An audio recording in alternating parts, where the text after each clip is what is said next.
AITA for telling my girlfriend not to join me on vacation because of her financial situation. She wanted me to take out a loan and pay for her trip. I refused, but that didn't stop her. I never thought I would find myself in a situation like this, but here we are. I 26 male have been dating my girlfriend 25 female for almost a year now. Things between us have been mostly great, we laugh a lot, we have similar hobbies, and we have built a pretty strong connection in a short amount of time. It is still in that sweet, exciting stage where you feel like you are really getting to know someone deeply, but at the same time, certain things are starting to come into sharper focus, and not all of them are easy. A little bit of background: I work for an international company, and a few months ago, I found out I would be attending a major work event in Las Vegas. The company is covering everything related to the event: round-trip flights, international because I am based overseas, hotel stay, food during work hours, even transportation to and from the airport. When I realized the trip would put me in the United States already, I thought it would be a great opportunity to tack on a small personal vacation afterward. I checked how many vacation days I had saved up, and after a bit of math and planning, I decided to spend about a week relaxing in Florida after the work event ended. The Florida portion, the domestic flight from Vegas, the hotel, food, everything, would come entirely out of my own pocket. It felt like a good reward to myself after a stressful year, especially because I just received my annual bonus, which would just barely cover the trip without completely draining my savings. When I told my girlfriend about the trip plans, she was super excited. She immediately said she wanted to join me in Florida. At first, it sounded like an amazing idea. Spending a week together in a sunny place, no work, just good food, beaches, and each other. It sounded perfect. But then reality started to creep in. My girlfriend is not in a good financial situation. She has been struggling with work on and off, picking up odd jobs here and there but nothing stable. She lives at home with her father and younger brother. And to be completely honest, their living conditions are rough. Their house is very run down. They do not have a working car. The bathroom barely functions. I am talking no real shower, just a handheld thing attached to a faucet. There are no curtains on the windows. Sometimes when I visit, it is clear that they are missing basic groceries. It is not just a little tight, it is genuinely hard to see sometimes because I know how much stress it causes her, even if she tries to put on a brave face. So when she said she wanted to come to Florida with me, my immediate thought was worry. She does not have the money for it. She knows that. I know that. I assumed she would try to save a little or maybe find a way to split a few costs creatively. But then she suggested something that completely threw me. She said she could ask her dad to help her pay for the trip. I did not know how to respond at first. Her dad, the same man who barely manages to keep the lights on at home, the same man who struggles to put food on the table for himself and his kids, would be the one footing the bill for a luxury vacation. It hit me like a punch to the stomach. I did not want to sound judgmental or controlling, but I could not ignore how wrong it felt. Her dad is a kind man.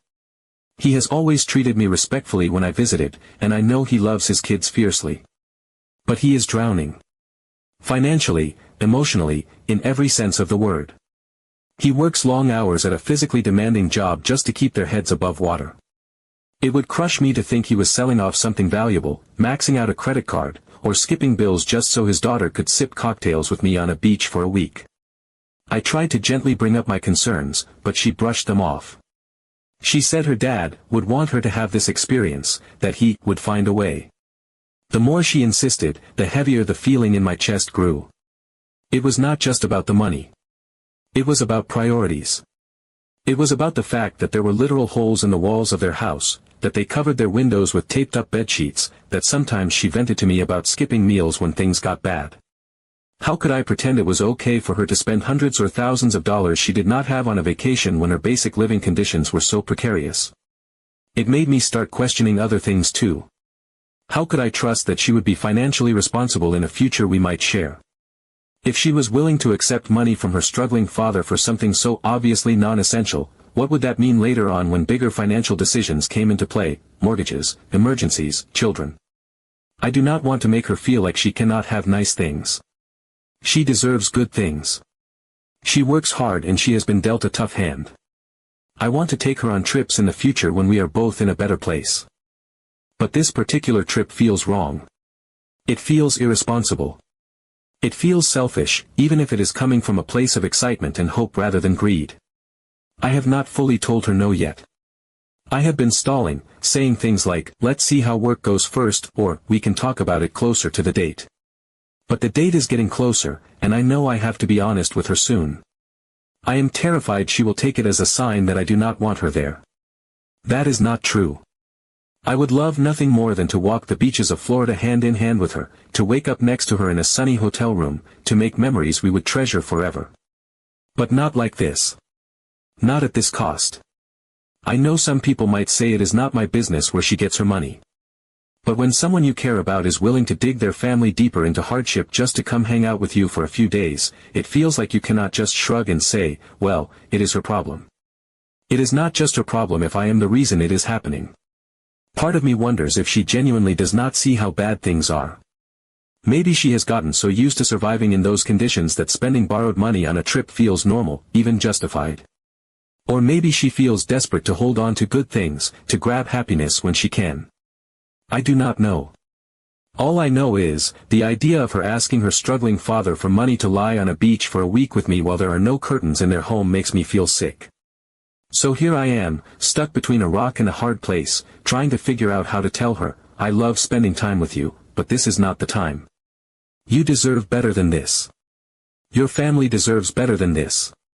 We both deserve a future where we can go on a vacation without it feeling like we are stealing from the basic necessities of life to make it happen. I know she might be hurt. She might be angry. She might even pull away from me for a while. But I have to believe that if we are really meant to be together, she will understand why I said no, and that someday, when the time is right, we will take that trip, and neither of us will have to wonder if we made the wrong choice. I guess I am just wondering if I am being too harsh, or if I am seeing this clearly. Would love to hear outside perspectives, because honestly. Update 1. Hey everyone, thanks for all the advice and support on my original post. I figured I would come back with an update. After I posted, things between me Jake 26 male and my girlfriend Emily 25 female got even more tense. It was like the topic of Florida became this huge, looming cloud over everything. Every time we talked, even if it started casual, she would eventually steer the conversation back to it. She sent me links to hotels with little rooftop pools or quirky Airbnbs near the beach. She would text me things like, counting down the days until we're relaxing together, or send cute outfits she was planning to pack. It all had this tone of finality, like she had already decided she was going no matter what, and it was just assumed I would make it happen. The longer it went on, the heavier it sat in my chest. It was not just the trip itself anymore, it was the fact that she seemed to be completely ignoring everything I had tried to gently bring up before. It felt like she was trying to will this fantasy into existence without facing any of the real-world consequences. Eventually, I knew I could not keep dodging it. I sat her down and said as kindly but firmly as I could that I did not feel comfortable with her coming on this trip if it meant putting financial strain on her family or herself. I told her that it was not about not wanting her there, it was about wanting us both to be in a position where we could enjoy it without guilt or pressure or anyone going without basic needs back home. She got really upset. Immediately burst into tears upset. She accused me of overthinking everything and making a big deal out of nothing. She said her dad would figure it out, that I was insulting her family by acting like they were helpless. She said she needed this trip for her mental health, that it had been such a hard year and she deserved to have something good to look forward to. And for a moment, hearing her say all that, I felt like the world's biggest villain. Here was someone I cared about telling me she needed this escape, and I was standing there, arms crossed, refusing to make it happen.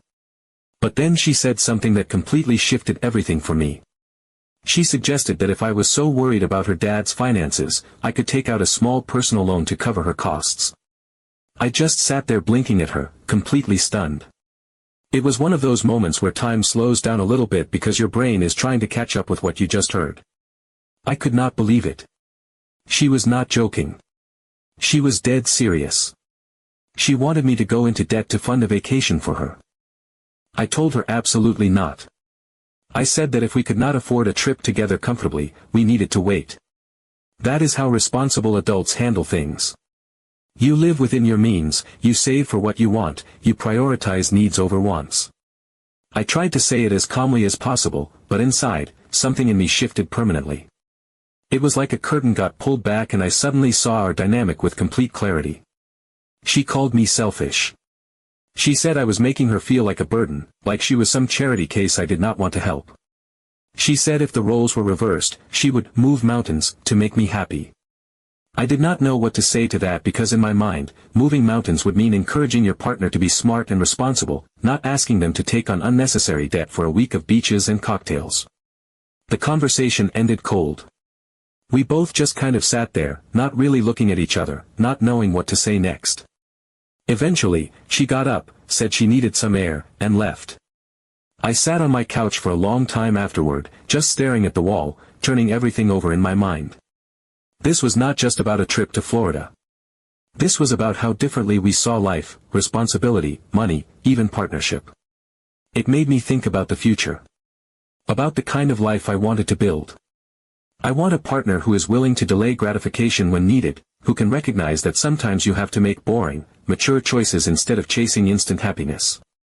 I want to be able to plan for things together without feeling like I am constantly the bad guy for suggesting patience and pragmatism. The days after that conversation were weird. We texted a little, but it was all surface level. No real conversations. No mentions of Florida. I felt like we were both tiptoeing around the elephant in the room, but neither of us wanted to say the obvious, things had changed between us. I honestly did not know where things were going to land. Part of me thought she would have some time to cool off and reflect and realize I was not trying to hurt her. Another part of me worried that this might be the beginning of the end. I thought that was it, that she would realize the situation and either save up herself someday or let it go. Update 2. The very next day after our cold, unfinished conversation, Emily texted me with good news, followed by a flood of heart emojis that practically spilled off the screen. I sat there frozen, staring at my phone, feeling this weird, gnawing sensation deep in my gut. There was a flicker of hope for a split second, some foolish part of me wanting to believe she had found a reasonable, adult way to handle things. That she had maybe picked up an extra shift, sold some unused items, decided to save up properly, or, best case scenario, finally accepted that the trip should wait. But even before I tapped to open the message, there was a heavier feeling dragging me down, this cold certainty deep in my chest that whatever she was about to tell me was not going to feel like good news to me at all. When I asked her what the good news was, she immediately replied that she now had the money to come to Florida and that everything was handled. The way she phrased it, so confident and chipper, made my heart sink even lower.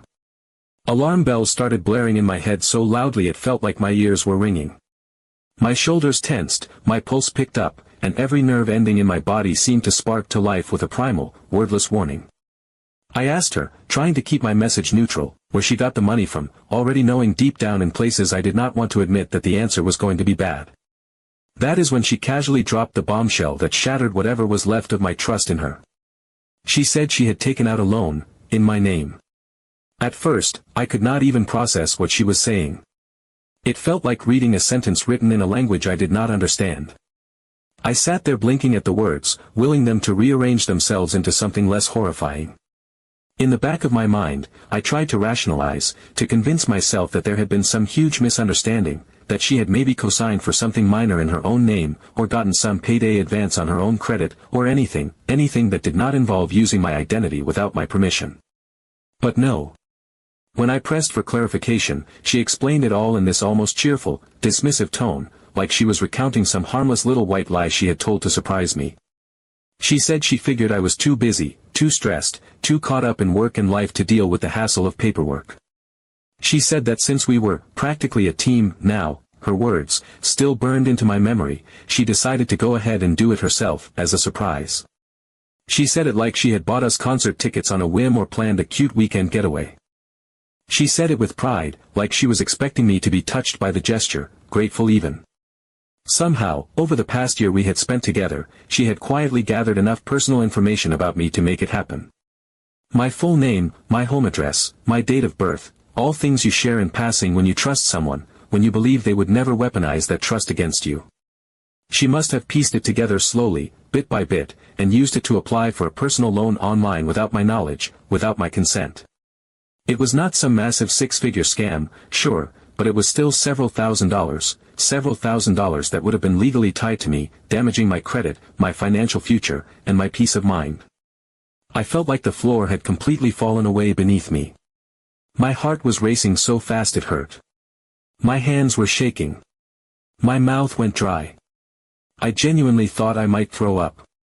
I could not understand how someone I trusted, someone I had been imagining a future with, could do something so reckless, so selfish, so fundamentally violating. I told her immediately, as clearly and firmly as I could through the overwhelming flood of emotion, that she had to cancel that loan immediately.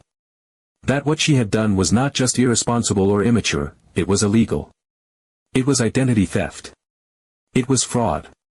It was a felony, punishable by actual prison time.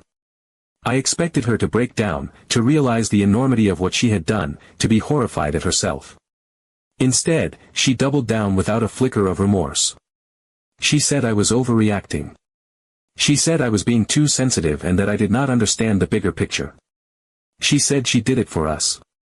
She made it sound like she had pulled off some great, daring romantic gesture, like she had rescued us from an obstacle standing in the way of our happiness. She told me I should be happy that she'd made it happen, that now we could just go to Florida like we were supposed to, and worry about paying it back later. She said it was my loan now, my responsibility, and that I should be grateful she had taken the initiative. It was one of the most surreal, horrifying moments of my life.